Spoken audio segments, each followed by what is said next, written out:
Welcome back to the Pepsi Cow Sports Report, being joined now by head coach Rich Feller as we talk volleyball. As you traveled down to the state of Arizona this last weekend, and it just looking statistically, it wasn't necessarily the best two matches, but I guess a good sign of a good team is that you found a way to win two matches even though you didn't play your best volleyball. Yeah, we really didn't play our best volleyball, and we had some shakeups in our roster due to some injuries, and so we patchworked it together pretty well and came away with two 3-0 victories, which on the road in this conference is always good to have.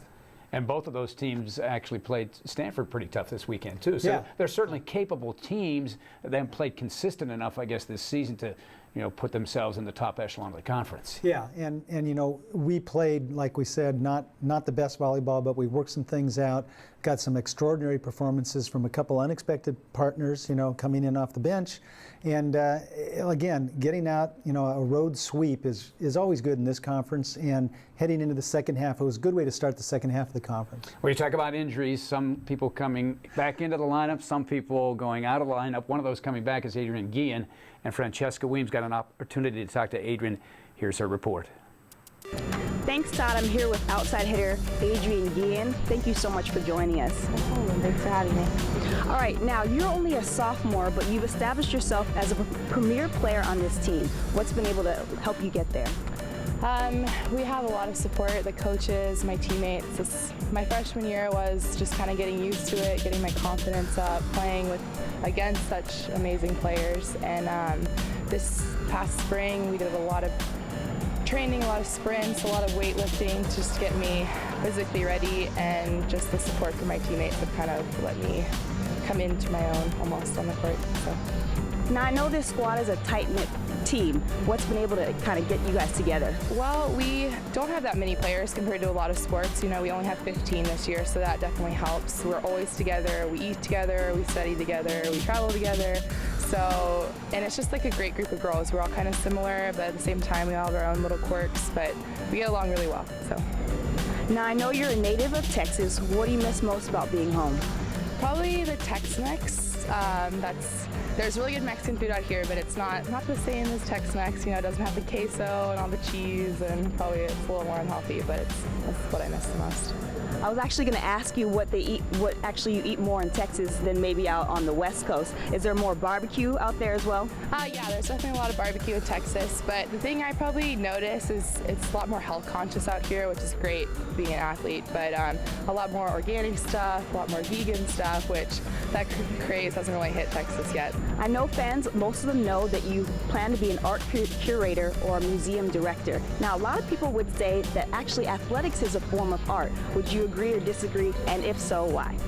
Yeah, I would definitely agree with that. I mean, sometimes when we're practicing, it almost seems like a little bit of a dance. You have everyone shifting and moving in the same time, and when we're playing really well, that's what it almost seems like. Everyone's fluid and in motion. I guess you could say it's kind of a form of art in that way.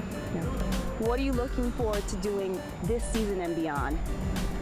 This season, I really hope that we can get the Pac-12 championship, and I think all of my teammates, last year we tasted how close we were and how great it would have been, so I think we're going after a national championship this year, and hopefully with hard work that we do every day. This team is extremely hardworking, and the support of our trainers and coaches and fans and everybody, we can get there this year. Well, thank you so much for joining us, Adrienne. Best of luck to you on your season. Thank you. All right, back to you, Todd. Thanks a lot, Francesca. What's it mean to have Adrienne back in the lineup? She had a great, obviously a freshman year and started well this year, but then the injury, and so coming back a little slowly. Yeah, and really, coming back 5 weeks after the injury, dislocated ankle, that seems pretty serious to me. And we knew we didn't really want to throw in the front row, but if we could get her just a little battle testing at the Arizonas, it would be worthwhile and it would be good for her to be in there. As it turns out, with Robin getting injured in the Arizona State match, it was, Adrienne, you're the next one out there. So played her in the back row. She's a little stiff out there, but made a couple good plays, made a couple defensive moves, even hit one out of the back row. She's not jumping the way she wants to, obviously, now, and probably not moving as fast. But she does provide a little leadership and a little calmness to our team because she's that kind of a player. And having her back on the court, I think, made other players feel better. So it was very well worth getting her in there, and we'll see what happens in the coming week or two. She can get the front row back in a little bit, get the jump back. We'll be happy to have her back. I'm sure you will. Well, this week you're back at home against the two schools that got you the first time around, UCLA and USC. So very pivotal matches when you look not only for the weekend, but also as you go down the rest of the season. I mean, these two matches for all three schools could very well go a long way to deciding who wins the conference championship. It really could, you know, and we hate to look at it like that, especially they're the two teams that have beaten us. And everyone's gotten a little bit better, so each team has evolved a little bit. But it'll have ramifications on the conference championship, certainly, and seeding in the NCAA tournament. So that's probably even bigger than the championship, but they go hand in hand. And whoever comes out on top will probably get one of the seeded spots, and the team that comes out fourth out of the Northern California, Southern California schools probably won't. So it is pretty important weekend for us. Well, we wish you best of luck, and we'll talk to you next week, hopefully after a couple of victories. Okay, thanks. All right, head coach Rich Feller.